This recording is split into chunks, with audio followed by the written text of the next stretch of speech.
Yeah, there's a question that I consistently get. There's a couple of questions that I consistently get on the APRE.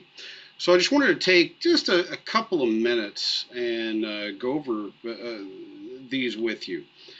One of them is on the warm up sets. And with the APRE, it's got the, warm up, then 50% of the RM, 75% of the RM, and then you do your RMs. And for some people, that could be a huge jump, and it was too much for me.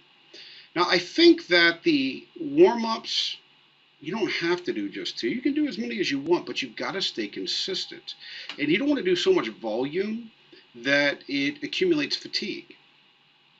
So for my bench press, which was what I enjoyed doing, and here's one of the raw workouts that I would do, and this was for the APRE 3. I would start out with an empty barbell, and I always like doing this, and I wrote in 40 to 60 repetitions, but truth be told, I just did the repetitions until everything quit hurting. That might not be what everybody wants to hear, but whenever your joints were as beat up as mine were whenever I was doing this, that's really what would happen. Some days it was 20 or 30 reps. There were days where I would go over 100 just to get blood flowing through there.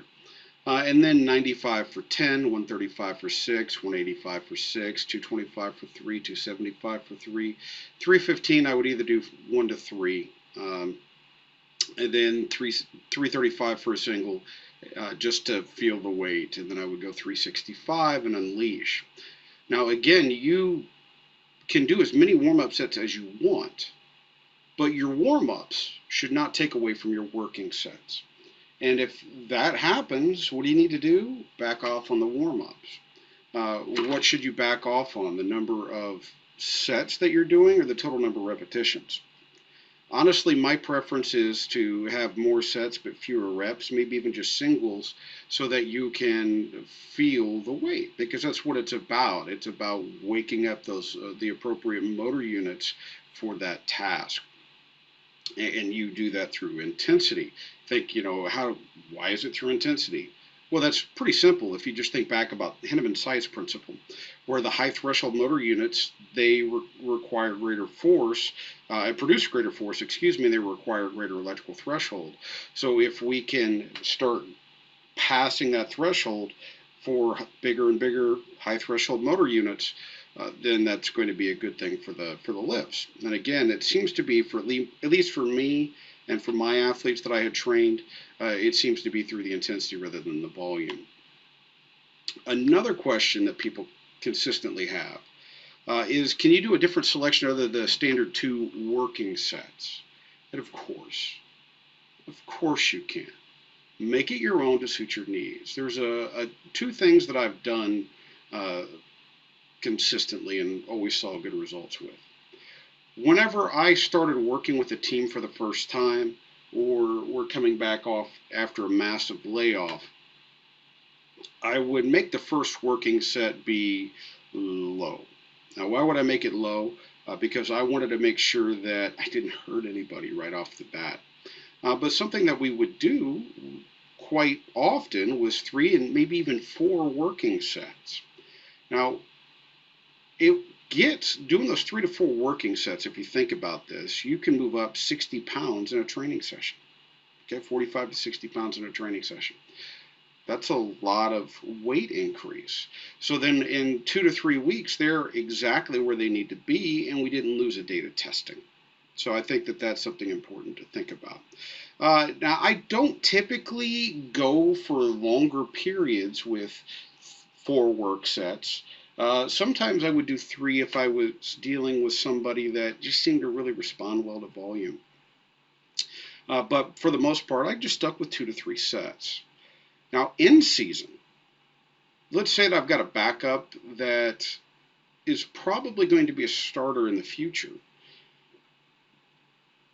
So I need to control his fatigue in case the person in front of him goes down. So we're still wanting to increase their force capabilities, but we don't want to do it at the risk of sacrificing sports skill.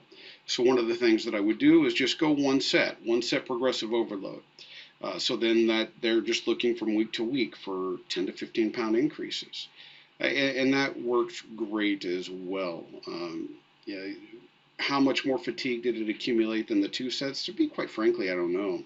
But I didn't have any reservations about doing a single set, but I did have reservations about doing multiple sets, two sets in particular, in season. I just felt like it was too much.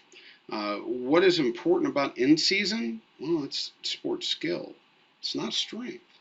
So while it's okay to still build this strength during this period, it shouldn't come at the sacrifice of sports skill, because somebody isn't going to be asking you, oh, how much did you, bend over row whenever you're making plays on the court. So it's just not relevant. It's not that it's irrelevant. It's not that it's bad. It just doesn't seem to be the most important thing.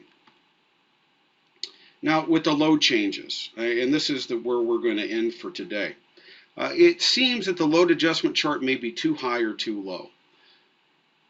For why? Well, if sometimes I'll have athletes that are weaker, and whenever we're weaker, it seems like to me that they respond better to volume. Now, with the women's soccer team, obviously they're not going to be, squatting 400 and 500 pounds. But something that I found for them that worked really, really well and included that volume is I adapted to after the chart to the individual athletes. It's like, wait, Brian Mann adapted something that he did, that he wrote? Yeah, guys, I don't know if you realize this, but books, right? Journal articles, everything is put it on paper, not written in stone. You've got to find what works best for you. So let's say for my women's soccer player, if I've got a female athlete that squatted 150 pounds, well, 15 pounds is if they did 13 repetitions, it's supposed to be a 15-pound increase. Well, that's 10% of their max. That's way too large of an increase to go from week to week or set to set. So what I found was that if I altered the chart, so 5 to 7 was stay the same for the APRE 6. The 8 to 10 repetitions, you were normally going up 5 to 10 pounds. Well, I didn't do that. I had basically made it to where 5 to 10 stayed the same. And 11 to 13, they would only increase 5 to 10 pounds. And I left that up to them. Now, why? I always saw better results with the women's soccer team from this in terms of strength. And why was it? I think it's because that they weren't as intimidated about the weight. But it was still the progressive overload. What do I mean they were less intimidated about the weight? Well, it can't be heavy if I can do 12 or 13 reps, so it's not a big deal. I can go up 5 to 10 pounds and we're fine. Now, guys, I wanted to just go ahead and stop here.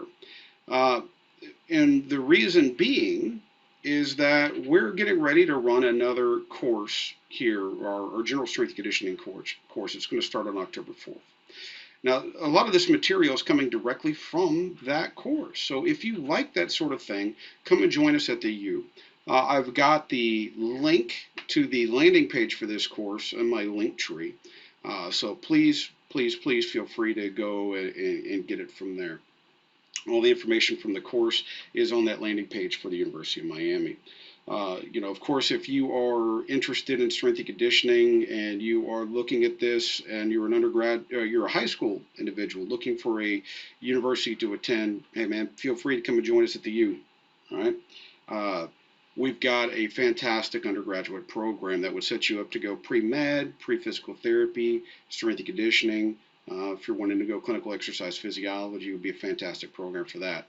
We've got a master's in applied exercise physiology, which is strength and conditioning, essentially, among other things, of course. But there's a strength and conditioning track in that you would have myself, Dr. Biagioli, and some other professors here.